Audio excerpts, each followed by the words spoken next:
चाहूँगी कि big boss के घर में बहुत सारे आपके दोस्त भी बने हैं और शार्दुल भी आप सपोर्ट भी यहाँ करने आए हैं। सो अभी जो जिस तरह से प्लेयर्स खेल रहे हैं, अभी 5 कंटेस्टेंट बचे हैं, उनमें से अभी फेवरेट कौन है आपके? मेरे दो फेवरेट्स है। एक तो है निकी। मैं निकी को सपोर्ट भी करने गया था in the supporters week. And the second favourite I have is Rubina. तो ये दोनों फिलहाल मेरे फेवरेट कंटेस्टेंट्स है। ओके। अगर देखी जाए आपकी जर्नी और रुबीना की, स्टार्टिंग से आप दोनों उतना ये कनेक्ट नहीं कर पाए थे या फिर थिंकिंग थोड़ी अलग थी रुबीना के बारे में, और अभी आप बोल रहे हैं कि अभी फेवरेट है। यही होते हैं रिश्ते जो बिग बॉस में बनते बिगड़ते रहते हैं, और जो जब फिनाले आता है तब बहुत ही अच्छी बॉन्डिंग बन जाती है एक तरह से। सो रुबीना की जिस तरह से जर्नी रही है उसके बारे में क्या आप बोलना चाहेंगे? हंसी की बात आपको मैं ये बताता हूँ, मैं सबसे ज़्यादा और सबसे पहले रुबीना से ही कनेक्ट कर रहा था घर में। बिकॉज हम चारों एक साथ रिजेक्टेड जोन में थे, मी, रुबीना, सारा एंड निशांत। और रुबीना को डे वन से I have been very very cordial and I spoken. मैंने बहुत अच्छे से बात की उनसे। हाँ, अब घर में झगड़े तो होते ही है। एंड डिफरेंस ऑफ ओपिनियन इसलिए था क्योंकि हमारे जो ग्रुप्स ऑफ फ्रेंड्स थे वो अलग थे। Rubina had her own set of friends, I had my own set of friends. तो वैसी इंट्रैक्शंस नहीं होती थी, बट जब भी इंट्रैक्शन होती थी it was very very warm. And Rubina has supported me also. बहुत बार मेरे बहुत लो मोमेंट्स पे रुबीना ने मुझे बहुत हेल्प किया है।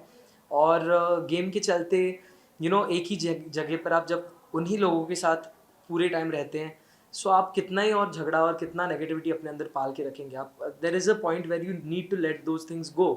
एंड अब जो नए रिश्ते हमें देखने मिले, I think that is all because आप इतना वक्त एक साथ बिता चुके हो कि आपको समझ आती है कि क्यों किसने क्या किया।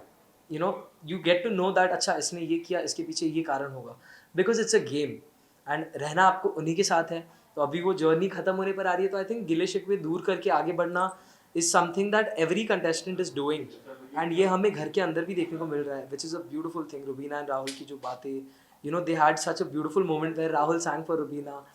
आई think at the end of it, finally everyone realizes that it's a game। And बाहरी दुनिया में हमें साथ में रहना है, साथ में काम करना है। We are all from the same industry. So I am very very amazed at how Rubina has come, and she's never lost her grace. She's never lost her dignity. And this is something that I've said जब मैं घर में था तभी भी, and ये मैं बाहर आकर भी कह रहा हूँ।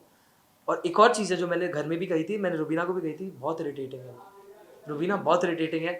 लेकिन वो इरिटेटिंग है तभी भी मुझे बहुत प्यारी है वो। I really love Rubina and Abhinav भाई and Rubina have always been very very cordial, very very warm with me. And when I left the house, I realized that yes, I was missing them. And जब मैं ये connection weak में गया वापस, तो I bonded a lot with Rubina. सो आप big boss के घर में गए, आपकी जर्नी बहुत ही अच्छी रही है, क्या कुछ सीखने को मिला? सबसे बड़ी चीज़, बहुत पहली बात तो बहुत कुछ सीखने मिलता है फ्रॉम बिग बॉस। हमें लगता है कि हम कुछ चीज़ों के बगैर नहीं रह सकते, मगर ये जो एक भ्रम, एक जो गलत फहमी रहती है, ये बहुत जल्दी दूर हो जाती है बिग बॉस में जाकर। बिकॉज वहाँ पर आपको जो एक्स्ट्रा चीज़ें हैं, जो लग्जरी की चीज़ें हैं, आपको लगता है कि शायद आप उनके बिना नहीं जी सकते, मगर आप बहुत अच्छे से उनके बिना जी सकते हो। The biggest example I would say is this, the phone.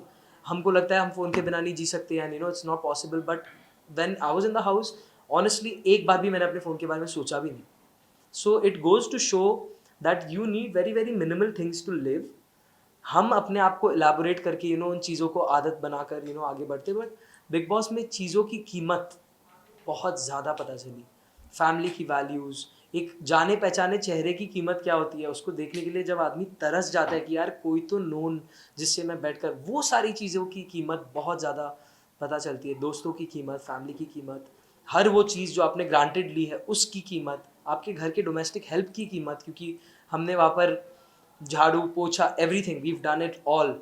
And such big names, मैं तो फिर भी मतलब बिग बॉस की वजह से मैं आज कुछ हूँ, मगर जो मेरे से बहुत जाने माने नेम्स है, एजाज भाई, पवित्रा, रुबीना, एवरीवन, उन्होंने भी बर्तन घिसे, उन्होंने भी झाड़ू पोछा, everything we done. So it teaches you how to be independent of extra things in life, and it teaches you the value of things. Rakesh Sawant के बारे में पूछना चाहूंगी कि किस तरह से आपको वो एंटरटेनिंग लगती है, या फिर क्या कुछ उसके बारे उनके बारे में कहना चाहेंगे आप? राखी मुझे डे वन से बहुत पसंद आई व्हेन शी एंटर्ड, जब चैलेंजर बन के आई। राखी ने आग लगा दी घर में। She was a bomb and I think from that day till now she is never failed to entertain people. चाहे वो बिग बॉस का तेल मालिश करना हो, या बिग बॉस को पप्पी देना हो, या जूली, या उनका फुल वो अभिनव भाई के साथ एक ये, she's just been a rainbow of colors, and she's brought so much entertainment into the show. And कहीं ना कहीं इस बार राखी का एक जो साफ दिल है, she's got a very very pure heart, वो साइड हमें देखने को मिला, which I know। मैं राखी को थोड़े पहले से जानता हूँ, ऐसे मतलब इंटरेक्शन ज़्यादा नहीं हुई है, but whenever I interacted I seen her doing things for other people. So वो साइड जो बिग बॉस में निकल के आया, I am very very happy, and I am very I feel happy, and I feel satisfied with the fact that नहीं, राखी सावंत का एक और हमें साइड देखने को मिला जो बहुत ही अलग था, और I don't think many people knew about this side. So top 3 कौन लगता है कि डिजर्विंग है? टॉप 3 में मैं आपको मेरी Yeah. पर्सनल प्रेफरेंस बताऊंगा, बाकी तो जनता पर है। I would like to see Nikki, Rubina and Rakhi in the top 3। मैं चाहूँगा इन तीनों को देखना, बिकॉज तीनों को बहुत कदर है एंड तीनों ने बहुत मेहनत की for the big. I am not saying Ali and Rahul haven't done anything, Rahul and Ali have also done, but this is my preference. Okay, so deserving winner आपके हिसाब से किसको जीतना? मैं चाहूँगा निकी या रुबीना जीते। मैं चाहूँगा कि आइदर निकी या रुबीना जीते। ओके, सो अभी फिनाले भी होने वाले हैं 2 दिन में, तो आप उसके पार्ट होने वाले हैं, क्या कुछ एक्साइटमेंट है या फिर डांस वांस कुछ परफॉर्मेंस होने वाली है, ये जानना चाहूँगी। ये तो आई थिंक चैनल से ही आपको पता चल सकता है, because we are not suppose to disclose, but there are a few very very amazing performances, definitely बहुत बहुत धमाकेदार परफॉर्मेंसेज हैं। और इस बार तो कलर्स ने एंड बिग बॉस की टीम ने, they have gone all out to make this season an absolute smash. And वो जो ग्रैंड फिनाले है उसके लिए आप लोग बेसब्री से इंतज़ार करें, बिकॉज बहुत अच्छे अच्छे परफॉर्मेंसेज आपके सामने आने वाले हैं।